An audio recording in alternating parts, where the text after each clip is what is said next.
March 3, 2022, 2:14 p.m. E40 Highway, 40 kilometers northwest of Kyiv.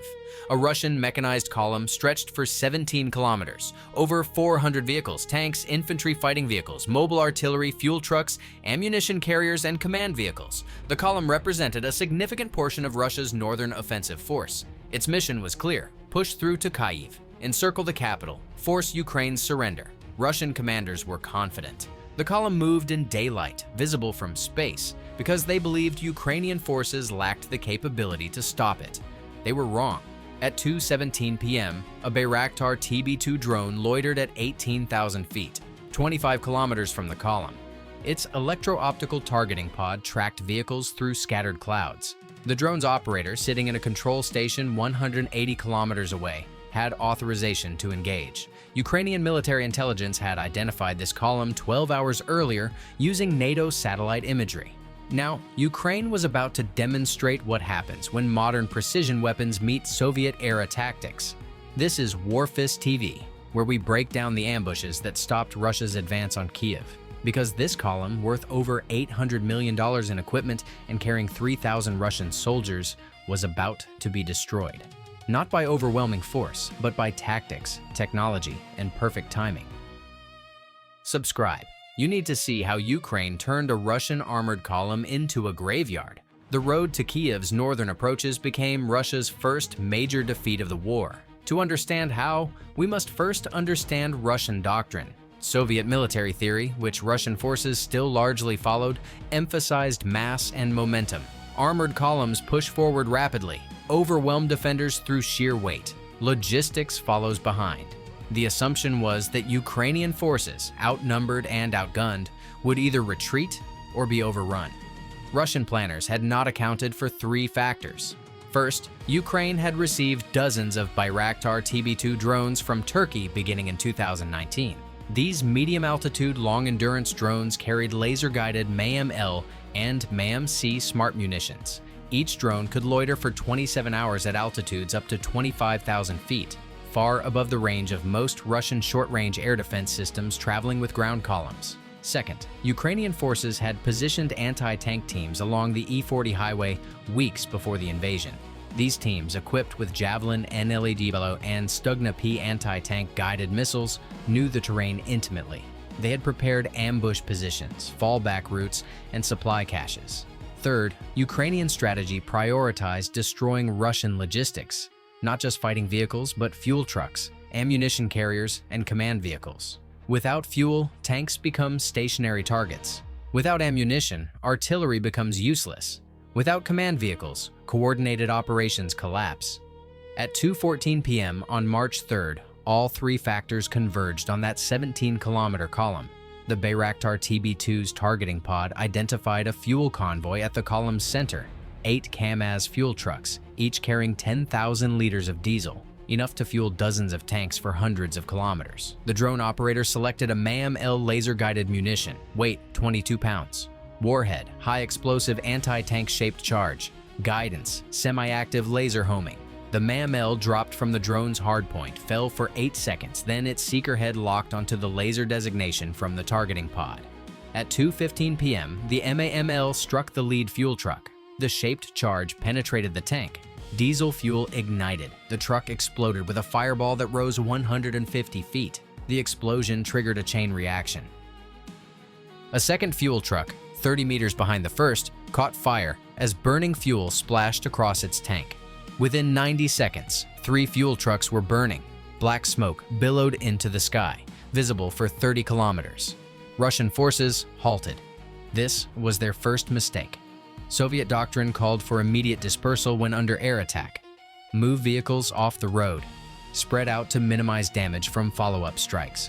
But Russian training had not prepared crews for drone attacks. Many Russian soldiers had never seen combat. Their officers had limited experience. The column simply stopped. Vehicles bunched up as those in front halted and those behind caught up. This turned a 17-kilometer column into a series of dense clusters. Perfect targets. At 2:19 p.m., Ukrainian anti-tank teams opened fire. These teams had been positioned in tree lines and buildings 800 to 1,200 meters from the highway. Each team consisted of 2 to 3 soldiers, 1 gunner, 1 loader, 1 spotter. They carried man-portable anti-tank guided missiles, FGM-148 Javelin provided by the United States, NLAW provided by the United Kingdom, Stugna P, Ukrainian designed. These weapons shared common characteristics, ranges from 2,000 to 5,000 meters, top attack capability, hitting tanks on their weakest armor, fire and forget guidance, allowing operators to shoot and immediately relocate. The Javelin used infrared imaging for target lock. The gunner placed the targeting reticle on a vehicle's thermal signature, achieved lock, and fired. The missile climbed to 500 feet, then dove onto the target's top armor. The tandem warhead, designed to defeat reactive armor, penetrated with a jet of superheated metal traveling at 20,000 feet per second. At 2:19 p.m., the first Javelin struck a T-72B3 tank. The tank's crew had no warning. The missile came from above, outside their line of sight. The warhead penetrated the turret roof. Internal ammunition detonated. The turret blew off the chassis and landed 30 meters away. The tank's 3-man crew died instantly. Over the next 12 minutes, Ukrainian anti-tank teams fired 37 missiles. 29 struck their targets. 13 tanks destroyed or disabled. 9 BMP-2 infantry fighting vehicles knocked out. 7 trucks and support vehicles hit. Russian forces attempted to return fire, but they couldn't locate the Ukrainian positions. The anti-tank teams fired from concealed positions, then immediately displaced. By the time Russian forces identified a firing position and directed fire toward it, the Ukrainian team was gone. This is Warfist TV's tactical breakdown. Soviet-era columns versus modern hit-and-run tactics, mass versus mobility, and mobility was winning. Which weapon system was most effective against the column? A. Bayraktar TB2. B. Javelin missiles. C. Ukrainian artillery. Comment below. At 2:31 p.m., the Russian column was in chaos. 3 fuel trucks burning, 13 tanks destroyed or disabled. Traffic jammed as damaged vehicles blocked the road. Russian commanders faced a decision: push forward through the ambush, retreat, or disperse and wait for support. They chose the worst option. They stayed in place. This decision allowed Ukrainian forces to escalate. At 2:35 p.m., a second Bayraktar TB2 arrived over the column. This drone carried 4 MAMC precision munitions, smaller than MAM-L with 13-pound warheads, but accurate within 3 meters. The drone operator identified high-value targets, command vehicles identifiable by multiple antennas, artillery pieces vulnerable when stationary, air defense vehicles which posed the greatest threat to the drones themselves. The first MAM-C struck a Tor M2 short-range air defense system. The 13-pound warhead detonated on the vehicle's radar array, destroying its ability to track and engage aircraft. The second MAM-C hit a 2 S-19 MSTAS self-propelled howitzer. The artillery piece's thin top armor offered no protection. The warhead penetrated and detonated inside, killing the crew and disabling the gun. The third and fourth MAMC munitions targeted ammunition trucks. One struck a truck carrying 180 2mm artillery shells. The explosion scattered burning fragments across 200 meters. A nearby BMP-2 caught fire. Its crew abandoned the vehicle. By 2:45 p.m., the Russian column had lost all offensive capability. 13 tanks destroyed meant the armored spearhead was blunted. 3 fuel trucks burning meant the remaining vehicles lacked fuel to maneuver or retreat. 2 artillery pieces destroyed meant no fire support. 1 air defense vehicle destroyed meant no protection from further drone strikes. Ukrainian forces, having achieved their objective, withdrew. The anti-tank teams extracted along pre-planned routes, avoiding Russian artillery fire that landed on empty positions. The Bayraktar drones climbed to 23,000 feet, outside the range of remaining Russian air defense, and continued surveillance. At 3:00 p.m., Ukrainian artillery joined the fight. 150mm howitzers positioned 15 kilometers away fired on the immobilized column. Ukrainian counter-battery radar had tracked Russian artillery fire earlier and identified their positions. Now, Ukrainian guns targeted Russian artillery batteries, destroying 2 more 2 S-19 MSTAS howitzers and a BM-21 Grad multiple rocket launcher. The artillery barrage lasted 15 minutes. 40 shells landed on or near the column. The psychological effect was as important as the physical damage. Russian soldiers, under fire from invisible enemies with no way to fight back, abandoned vehicles and fled into nearby forests. Many left weapons, ammunition, and supplies behind. By 4 p.m., the column had disintegrated. Some vehicles attempted to retreat southward. Many became stuck on muddy side roads. The spring thaw had turned Ukrainian fields into impassable bogs. Russian vehicles designed for paved roads couldn't maneuver off-road. Those that did quickly bogged down. Ukrainian drone footage showed dozens of abandoned vehicles over the following days. Tanks left with engines running until fuel ran out. Trucks with supplies intact. Artillery pieces aimed at nothing. The human cost for Russian forces was significant. An estimated 3,000 soldiers had been with the column. Ukrainian forces estimated 400 to 500 Russian casualties, killed or wounded, from the ambush. Another 800 to 1,000 Russian soldiers were separated from their units, lost in forests or captured by Ukrainian forces over the following week. Equipment losses exceeded $800 million. 13 T-72B3 tanks at $2 million each, $26 million, 9 BMP-2 infantry fighting vehicles at $500,000 each, $4.5 million, 4 artillery pieces at $3 million each, $12 million, 3 fuel trucks at $200,000 each, plus 30,000 liters of diesel, $800,000. Multiple support vehicles, ammunition trucks, and command vehicles estimated $50 million. Ammunition and supplies abandoned estimated $700 million. The strategic impact was greater than the tactical losses. This column was part of Russia's northern offensive aimed at Kyiv. Its destruction, combined with similar attacks on other Russian columns approaching from the north, stalled the entire offensive. Russian forces, expecting to reach Kyiv within days, instead spent weeks bogged down in ambush after ambush. Without momentum, without supplies, without morale, the northern offensive collapsed. By April 2, 2022, exactly 1 month after this ambush, Russian forces withdrew entirely from the Kyiv region. They retreated to Belarus, leaving behind hundreds of destroyed vehicles, thousands of casualties, and the shattered credibility of Russian military doctrine. The ambush on March 3rd didn't win the war, but it proved Ukraine could fight and win. The tactical lessons from this ambush became doctrine for Ukrainian forces throughout the war. First, deny the enemy momentum. Russian strategy relied on rapid advances. Ambushes forced columns to halt, giving Ukrainian forces time to reposition and strike again. Second, target logistics.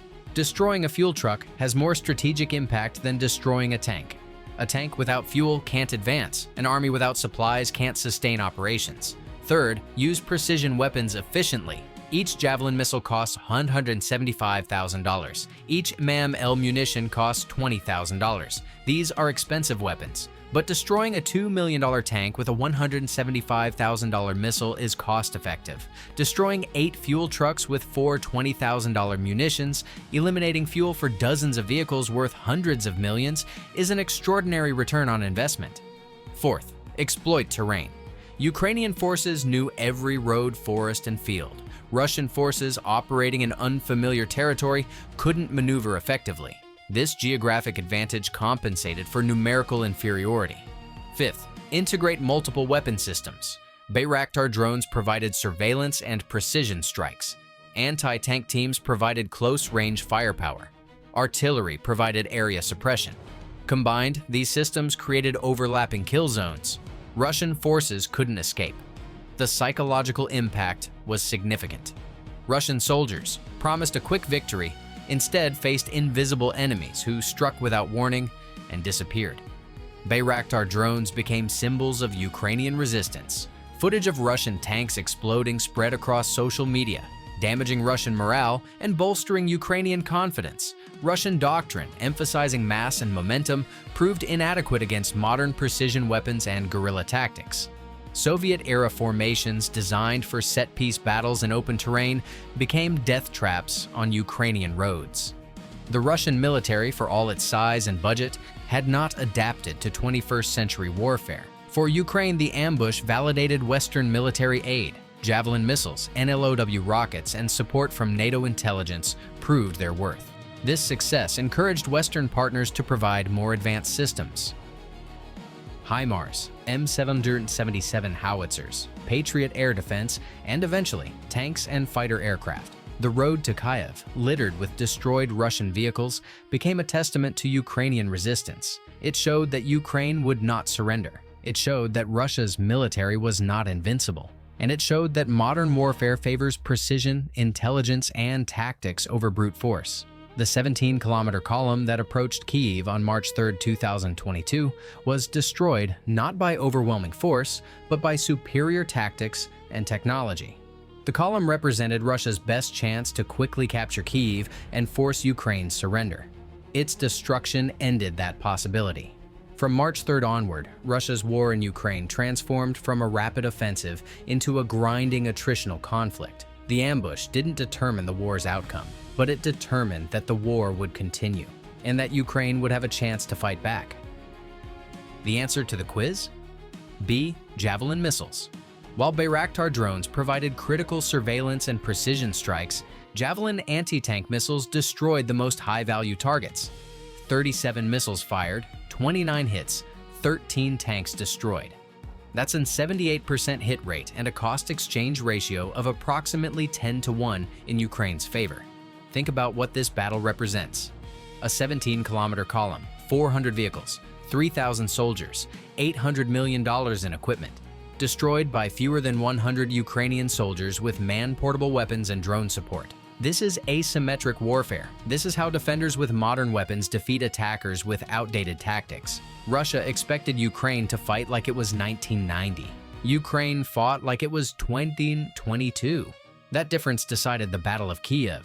The column's destruction had ripple effects throughout the war. Russian logistics, already struggling, became even more cautious. Columns moved at night. Vehicles dispersed. Supply lines became longer and more vulnerable. These adjustments slowed Russian operations across all fronts. Ukrainian forces, emboldened by success, launched similar ambushes across the country. Russian columns approaching Kharkiv, Chernihiv, and Sumy faced identical tactics. Bayraktar strikes, anti-tank ambushes, artillery fire, retreat. The pattern repeated until Russian forces abandoned their northern offensives entirely. Was this ambush a turning point? Could Russia have adapted to Ukrainian tactics? What would you have done as the Russian column commander? Comment below. And if you believe tactics defeat numbers, type Warfist TV in the comments. Your engagement spreads this tactical analysis to people studying modern warfare. Subscribe to Warfist TV, because we show you how wars are won, one ambush at a time. The E40 Highway is quiet now, but the lessons from March 3rd, 2022 echo across every battlefield where precision meets mass. Stay vigilant.